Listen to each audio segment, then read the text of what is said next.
कहानी की शुरुआत में हमें बताया जाता है कि एक बहुत बड़ा मेटेरियट जमीन से टकराता है, जिसकी वजह से पूरी दुनिया में जबरदस्ती तबाही मच जाती है। लेकिन इस बारी तबाही की बात उस मेटेरियट के असर से स्पेशल एनर्जी रिलीज होती है और जो लोग जिंदा बच जाती है उन्हें सुपर नेचुरल पावर मिलनी शुरू हो जाती है, जैसे कि दुनिया का एक नया दौर शुरू हो गया हो। मगर ये ताकत हासिल करना इतना आसान नहीं होता। जिसका सिस्टम मजबूत नहीं होता वो इन पावर्स को बर्दाश्त नहीं कर पाता और मर जाता है। जैसे कि थिंग का केस, थिंग की गर्दन पर एक अजीब सा निशान बन जाता है, लेकिन जिसम कमजोर होने की वजह से उसे बहुत सीरियस इंजरीज हो जाती है। जब ये बात जिन फैमिली की हेड जिनसेन को पता चलती है, जो कि थिंग का ससुर भी होता है, तो उसे बिल्कुल भी परवाह नहीं होती। उसके लिए थिंग एक नाकाबिल आदमी होता है, इसलिए उसे बचाने की कोई जरूरत नहीं समझती। लेकिन उसी वक्त एक औरत सामने आती है जो कहती है कि थिंग के अंदर बहुत ही गैर मामूली टैलेंट है। साथ ही वो ये भी बताते हैं कि जिन फैमिली के एंसेस्टर ने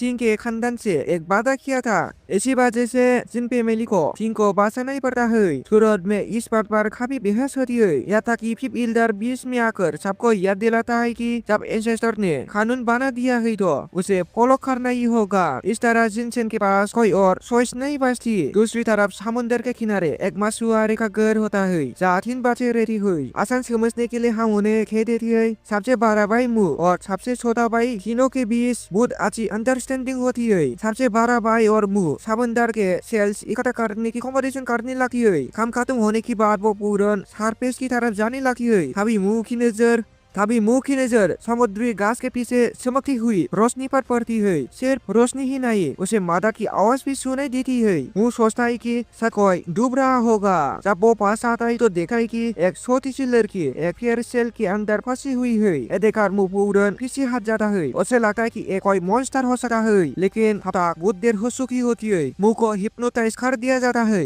और वो मास्फौरन उस लड़की को बचा लेता है। जैसे वो काम पूरा होता है, मुंह बूही बेहोश हो जाता है। बेहोशी के दौरान वो कुछ लम्हों के लिए उस लड़की को शुक्रिया अदा करते हुए देखा है और इसी के साथ हमें थोड़ी देर के लिए मुंह का पास भी दिखे जाता है। दरअसल सच्चाई ये थे कि मुंह के असली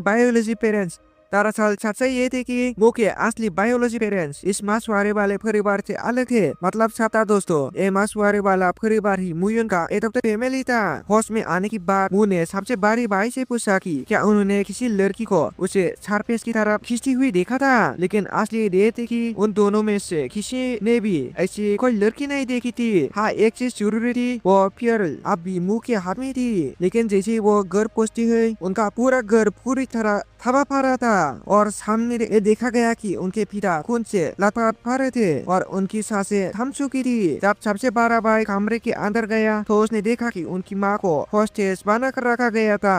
मुंह ने उस अपराधी से पूछा कि आखिर वो साथा क्या है, लेकिन कोई जवाब नहीं मिला दोस्तों। इधर उनकी माँ ने तीनों से कहा कि भाग जाओ और उनकी जान भी नहीं बचा पाए। ऐसा देखकर सबसे बड़ा भाई इससे बर्दाश्त नहीं कर पाया। उसकी आंखों के सामने उसकी माँ बाप दोनों मर चुके थे। वो हमला करना चाहता था, लेकिन सब बेकार था क्योंकि उसका सामना एक मार्शल आर्ट एक्सपर्ट से था। सिर्फ एक ही बार में तलवार उसके शरीर के आर पार चली गई। जब आखिरी बात थे सबसे छोटे भाई, ऐसा लग रहा था कि वो अपराधी जानबूझकर ऐसा मुंह को दिखा रहा था। इसी पल से मुंह के दिल में एक नई नफरत पैदा हो जाती है। लेकिन तभी वो अपराधी मुंह के दाहिने कंधे में सुराख गोप देता है।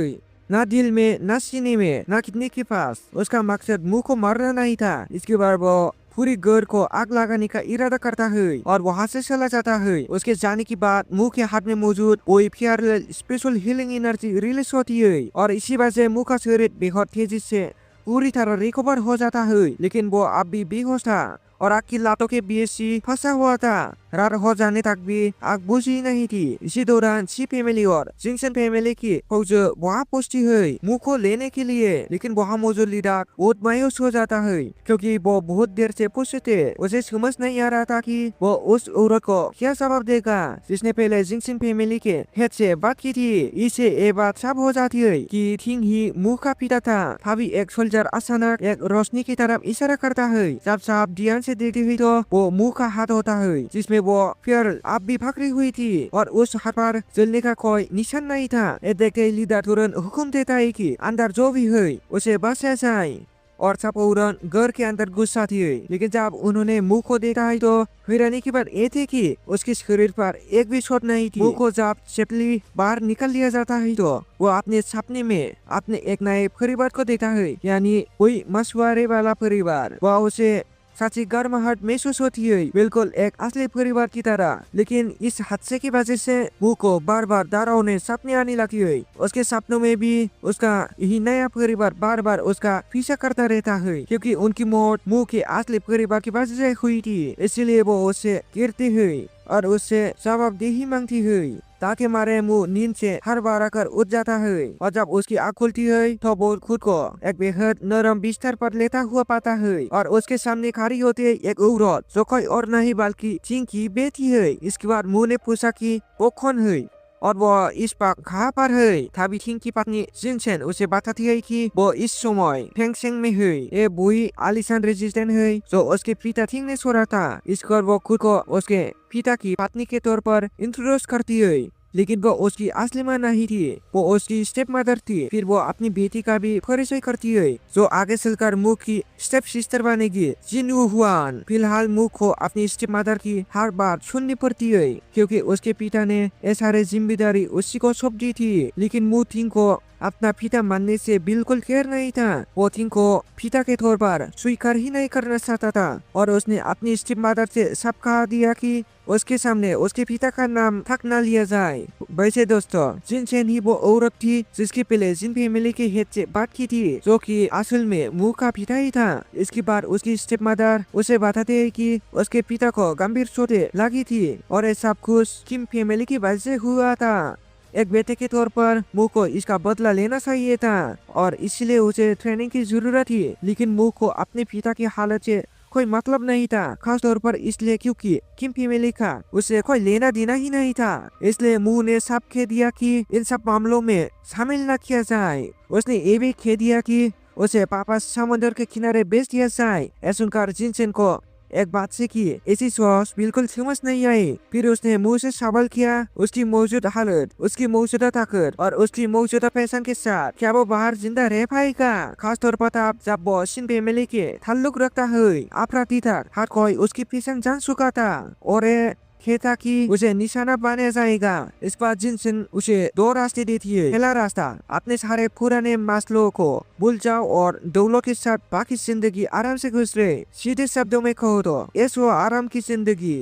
और दूसरा रास्ता, अपने सारे पुराने जख्म याद रखो और अपने पिता की तरह बनो, यानी एक मार्शल आर्ट प्रैक्टिशनर। दरअसल यहाँ मार्शल आर्ट के 4 लेवल होती है, बेसिक मार्शल आर्ट, इंटरमीडिएट ठीक और हेवनली स्टेट। इसके अलावा एक छुपा हुआ रियलम भी होता है जिसे डिवाइन स्टेट कहा जाता है। इसके बाद जिनसेन उसे सच्चाई का सबूत भी देती है। वो बताती है कि अपराधी मुंह के पीछे इसलिए पड़ी है क्योंकि उसने अपने पिता की ताकत इनहेरिट की है और ये भी सामने आता है कि उसके पिता के पास सुपर नेचुरल पावर थी। इसलिए उसकी स्टेप मदर की एक ही मांग थी, मुंह को बेहद सख्त ट्रेनिंग करनी होगी, क्योंकि थागरवर बनने का यही एकमात्र रास्ता था। आखिर में वो उसे शिमो के एक कमजोरी के बारे में भी बताती है कि वो एक बीमारी से पीड़ित था। हालांकि उसका फिजिकल बॉडी बहुत ज्यादा मजबूत था, लेकिन जैसे ही वो बीमार पड़ता वो इस दुनिया का सबसे बदनसीब इंसान बन जाता। और असल में जिन फैमिली ने शूटिंग से वादा किया था कि वो उसे 7 स्पिरिट फील देंगे ताकि उसका शरीर और भी ज्यादा ताकतवर बन सके, लेकिन अफसोस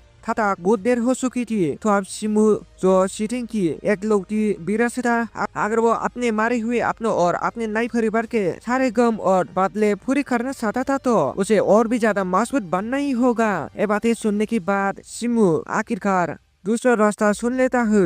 वो तय करता है कि वो अपने पिता के नस से कदम पर चलेगा। 1 महीना गुजर जाने के बाद शिमो यानी मु अपने नए परिवार को और अपने बायोलॉजी पेरेंट्स को आखिरी सलाम और सम्मान देता है। और इसी के साथ एपिसोड यही पर एंड हो जाता है। अगर आप लोगों को एक्सप्लेनेशन पसंद है तो वीडियो को लाइक कर दे और साथ ही साथ एक प्यारी सी कमेंट भी कर देना। नेक्स्ट पार्ट भी बहुत जल्द आने वाला है, इसलिए आप लोग चैनल को सब्सक्राइब करके रख देना और अपनी जो भी हुआ देखने वाला फ्रेंड्स है उन सबको भी ये वीडियो शेयर कर देना। तो आप लोगों से मिलता हूँ मैं नेक्स्ट वीडियो में। Thanks for watching.